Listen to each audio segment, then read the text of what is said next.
Hello दोस्तों, कैसे हैं आप सभी। आई होप कि आप सभी अच्छे होंगे, स्वस्थ होंगे, मस्त होंगे और अपने अपने काम में व्यस्त होंगे। और उसी व्यस्त समय से थोड़ा सा समय हमारे वीडियो के लिए जरूर निकाल लिया करें। और बात करेंगे जगत भैया के बारे में, क्योंकि आप सभी को पता है कि ये वाला मुद्दा जो है ये बहुत जल्दी, इस मुद्दे पर कुछ होने वाला नहीं है, यानी कि सुलह सपाटा नहीं होने वाला है। ये मुद्दा खींच खींच के रबड़ की तरह हो चुका है। और अब इस रबड़ के बारे में, मुद्दे के बारे में ही बात करेंगे, क्योंकि इस मुद्दे में इस मुद्दे पर आधारित एक वीडियो हम बना चुके हैं। अगर आपने नहीं देखा होगा तो वो देख लीजिएगा वीडियो। ये दूसरा वीडियो बना रही हूँ क्योंकि कल भैया जी लाइव आए थे और लाइव आने के बाद उन्होंने कुछ बिचौलिए चैनल वालों पर निशाना भी साधा था, रिएक्शन चैनल वालों को। और साथ ही साथ उन्होंने एक बड़ी बात कही थी। उन्होंने कहा था कि भाई कुछ बिचौलिए ऐसे हैं, कुछ लोग ऐसे हैं जो कि मेरे और मनीषा के बीच, यानी कि हम दोनों पति पत्नी के बीच आग लगाने का काम कर रहे हैं। और साथ ही साथ मुझे फोन करके कहा जा रहा है कि अगर आप चाहते हैं कि ये मामला शांत हो जाए तो हमें पैसा दे दो, यानी कि पैसे की डिमांड की जा रही है। तो देखो, हमारे बड़े बुजुर्गों ने हमेशा यही समझाया था कि बेटा मियाँ बीवी की लड़ाई में पड़ना नहीं चाहिए। कोई भी नहीं पड़ता। हमारे घर में खुद ही भाई भाभी लड़ ले, जेठ जेठानी लड़ ले, तो नहीं पढ़ना चाहिए। कायदे से पढ़ते भी नहीं है लोग, क्योंकि लोग समझदार हैं। लेकिन यहाँ पर क्या हुआ, यहाँ पर सोशल मीडिया पर लड़ाई आ गई। जब सोशल मीडिया पर लड़ाई आ गई तो वो सार्वजनिक लड़ाई हो गई और सब उस लड़ाई में कूद पड़े, सब उस लड़ाई में शामिल हो गए। सब ने जमकर वीडियो बनाई। हमने भी इस मामले पर कई वीडियोस जो है वो बनाई है। लेकिन इस मामले में मोड़ तब आता है जब इस मामले में लगातार जो है लड़ाइयां चल रही होती हैं। पहले लड़ाई चल रही थी जगत भैया जगत दीदी के बीच में, और अब वो लड़ाई शिफ्ट हो गई है जगत भैया और उनकी पत्नी के बीच में। और अब इनकी ये लड़ाई जो है, मतलब इस दर्जे तक पहुंच गई है कि आप सोच भी नहीं सकते। पति पत्नी की लड़ाई, तूने मुझसे मेरा चैनल छीन लिया, तूने मुझसे मेरे साथ ये किया, वो मुझसे रोज लड़ती है, वो मुझे जो है ये बोलती है, वो मुझे गाली देती है, वो मुझे ताने देती है। ये सारी चीजें जो है अब सोशल मीडिया पर सार्वजनिक हो गई है। इसीलिए हम भी बात कर रहे हैं। अगर ये सार्वजनिक नहीं होती तो हमारे बात करने का भी कोई राइट नहीं होता। तो जब बड़े बुजुर्गों ने समझाया था तो समझ लेना चाहिए था। खैर चलो, नहीं समझे और सोशल मीडिया पर बड़े इन्फ्लुएंसर हैं तो इनकी बात इन्होंने खुद रखी है, तभी लोग जो है वो रोटियां सेक भी रहे हैं। अब जो है बहुत सारी बातें हैं, तो देखो इनके पॉइंट्स लिखने पड़ते हैं, क्योंकि वो सारी बातें मैं बात करते करते ही भूल जाती हूँ। तो इन्होंने भैया जी ने जो कुछ पॉइंट्स वैलिड बताए उसी पर बात करेंगे। भैया जी ने बोला है कि भाई ऑफलाइन चीजें खत्म करना चाहता था मैं अपनी पत्नी के साथ, मैं ऑफलाइन चीजें खत्म करना चाहता था क्योंकि बहुत हो गया था, अब सर दर्द होने लग गया था। लेकिन मेरी पत्नी ऑफलाइन खत्म नहीं करना चाहती थी। क्योंकि उसे कोई तीसरा बंदा है जो भड़का रहा है, उकसा रहा है और उसे समझा रहा है कि भाई ऑनलाइन और ये ऑफलाइन खत्म करने का वैल्यू नहीं, माफ कीजिएगा, ऑफलाइन खत्म करने का कोई मतलब नहीं बनता। ऑनलाइन करो चीजें, ऑनलाइन लोगों तक पहुंचाओ और ऑनलाइन विक्टिम बनी रहो। और अब तो इस लड़ाई में जगत भैया के खिलाफ उनकी बहन भी उतर चुकी है। हालांकि बहन का जो पॉइंट था, वैलिड पॉइंट था कि भाई मैंने अपनी आंखों से देखा है, सबूत है और मैं सच का साथ ही दूंगी। मैं अपनी भाभी का साथ दूंगी जो सच कह रही है। और दूसरी तरफ खुद जगत भैया की माँ भी अपने बहू के साथ खड़ी है। जगत भैया का भाई भी अपनी भाभी के साथ खड़ा है। दूसरी तरफ जगत भैया अकेले लड़ रहे हैं, पूरे जमाने से लड़ रहे हैं, अपने परिवार से लड़ रहे हैं, अपनी पत्नी से लड़ रहे हैं और कुछ जो रिएक्शन चैनल वाले हैं उनसे भी लड़ रहे हैं, अपने दोस्तों तक से लड़ रहे हैं। एक बंदा अकेला एक बंदे से लड़ने के लिए पूरी फौज खड़ी है। अब भैया जी गलत है सही है ये तो आप सब डिसाइड करेंगे, लेकिन एक चीज तो बड़ी क्लियर हो गई है, वो ये कि वैलिड पॉइंट्स पर बात होनी चाहिए। यहाँ पर सिर्फ ये इस बारे में बात नहीं होनी चाहिए कि सुनी सुनाई बातों पर, हवा हवाई बातों पर कि भैया जी बात करते हैं भैया जी बात करते हैं तो सबूत दिखाना चाहिए। कहीं ऐसा ना हो कि मतलब भैया जी गलत स्टेप उठा ले। आप हम मानते हैं, चलिए महिलाओं के प्रति हमारी ज्यादा संवेदनाएं होती हैं, लेकिन पुरुषों के प्रति संवेदनाओं का क्या? क्या पुरुष के भीतर आत्मसम्मान नहीं होता? क्या पुरुष बेवफाई करने के बाद सुधर नहीं सकता है? या हर काम का जिम्मा अब पुरुष के माथे ही मर दिया जाएगा? आपकी जिंदगी में जो भी गलत होगा वो पुरुष ने किया है, आपके पति ने किया है ना? और पुरुष को हम बहुत स्ट्रांग मानते हैं, कहते हैं कि भाई पुरुष ये तो आदमी है, इसकी आंखों से आंसू नहीं आता, आदमी रोता नहीं है। लेकिन कौन जानता है कि आदमी बंद कमरे में तकिए से लिपट के खूब रोता हो? मैं भैया जी का पक्ष नहीं ले रही हूं। भैया जी ने जो बेवफाई की है वो उनकी पत्नी माफ करेगी।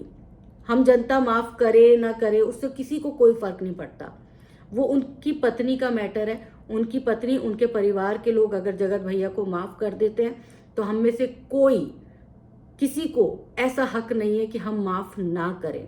लेकिन सबसे बड़ी बात है कि यहाँ पे जगत भैया ने बड़ा क्लियर कर दिया है कि भाई अगली बंदी से मेरी शादी, उसकी शादी हो रही है या नहीं हो रही है, अब उन्हें कोई मतलब नहीं है, वो जीवन में आगे बढ़ना चाहते हैं। लेकिन दूसरी तरफ उनकी पत्नी को ये डर सता रहा है कि कहीं जगत भैया ही वो शख्स तो नहीं है जिससे जगत दीदी शादी करने वाली है। क्योंकि आप सबने सुन ही लिया होगा, इतने दिनों में जगत दीदी की शादी की चर्चाएं भी खूब चल रही है। कहा जा रहा है कि बड़े ही सीक्रेट तरीके से ये शादी की जाएगी। लेकिन मेरा सवाल है, एक सवाल है कि अगर जगत भैया शादी करना ही चाहें, वैसे हिंदू मैरिज लॉ एक्ट में तो ऐसा कोई प्रावधान ही नहीं है कि आप दूसरी शादी कर सकते हैं, लेकिन अगर आप धर्म परिवर्तन करके शादी करना ही चाहें तो आपको इनको कौन रोक सकता है? अगर आपको शादी की भनक ना लगे तो आप क्या कर लेंगे? किसी को आप सूली पर तो नहीं टांग सकते। और जगत भैया ने एक चीज बड़ी अच्छी बोली है, मतलब मुझे वो कहीं ना कहीं मुझे वो लगा कि नहीं, इस बंदे ने बात ठीक बोली है, इसीलिए मैं उनका पक्ष ले रही हूँ। अदरवाइज उनका पक्ष लेने का कोई मतलब नहीं बनता। तो आप सब ये मत सोचिएगा कि मैं उनका पक्ष इसलिए ले रही हूँ क्योंकि उनका पक्ष कोई नहीं ले रहा है। वैलिड पॉइंट्स पर बात की जा रही है। उन्होंने कहा है, जगत भैया को अगर आप सबने सुना होगा तो उन्होंने कहा है कि अगर मैं कुछ करना चाहूं तो क्या मुझे कोई रोक लेगा? कोई नहीं रोक पाएगा।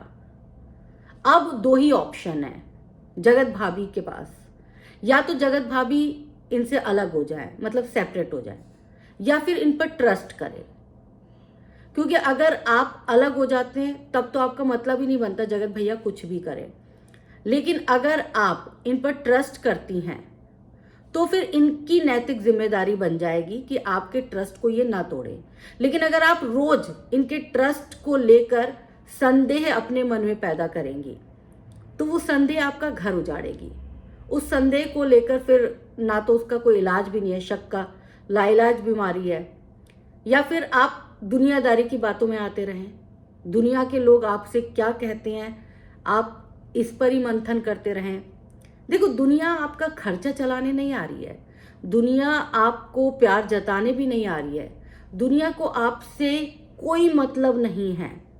कुछ दोस्त होंगे जो आपकी परवाह करते होंगे, आपके परिवार के लोग भी होंगे जो आपकी परवाह करते होंगे, लेकिन बहुत सारे लोग ऐसे होंगे जो ये सोच रहे होंगे कि इनका विवाद बढ़े, हमें फायदा मिलेगा, इनके बीच लड़ाई हो, हमारा मुनाफा होगा, इनके बीच गुत्थम गुत्थी हो, अच्छा तमाशा बनेगा। तो आपके पास दो ऑप्शन है। अब आप इसमें से कौन सा ऑप्शन लेना चाहती हैं वो आप पर डिपेंड करता है। और अगर आपको ट्रस्ट नहीं है तो आप सेपरेट होने का सोचें। विक्टिम कार्ड मत खेलिए।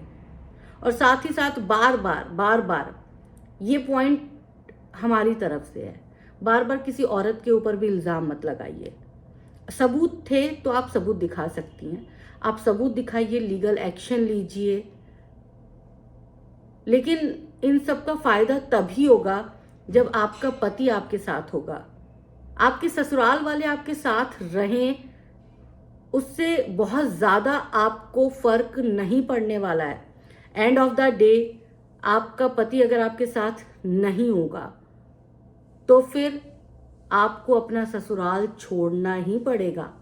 आपको अपने ससुराल के सारे रिश्ते छोड़ने पड़ेंगे। और अब जबकि सचिन खुद बोल रहा है कि मैंने चैनल देने के लिए कहा था, मैंने कहा था कि तुम ले लो, मैं ये चेंज वेंज करके जो भी चेंज करना है आईडी वाईडी वो चेंज करके तुम्हारा चैनल वापस कर देता हूँ, तब मना कर दिया। हालांकि ये तो मनीषा बताएंगी कि क्या वाकई में सचिन ने चैनल देने की बात कही थी।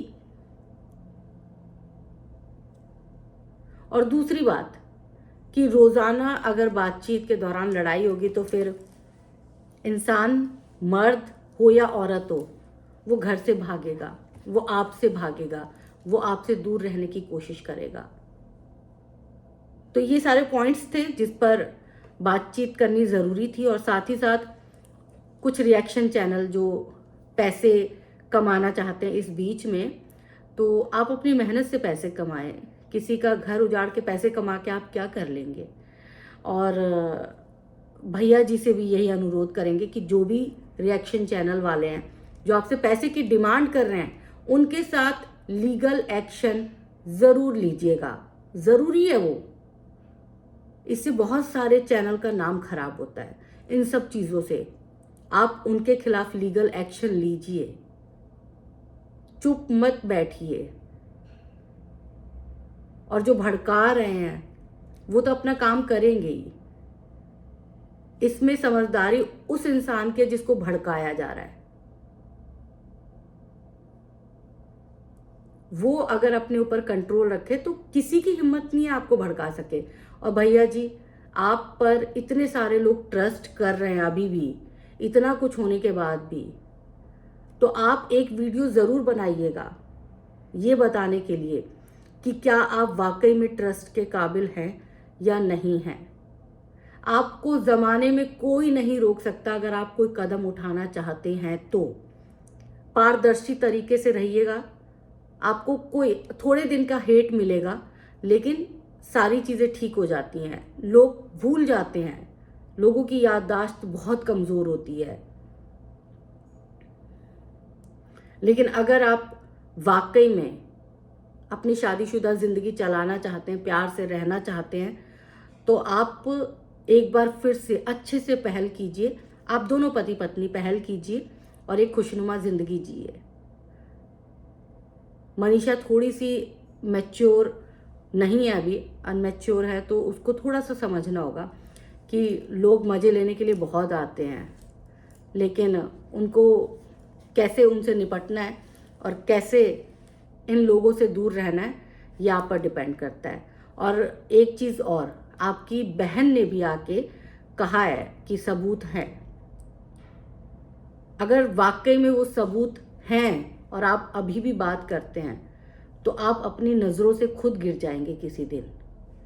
जनता तो आपको बाद में नीचे गिराएगी।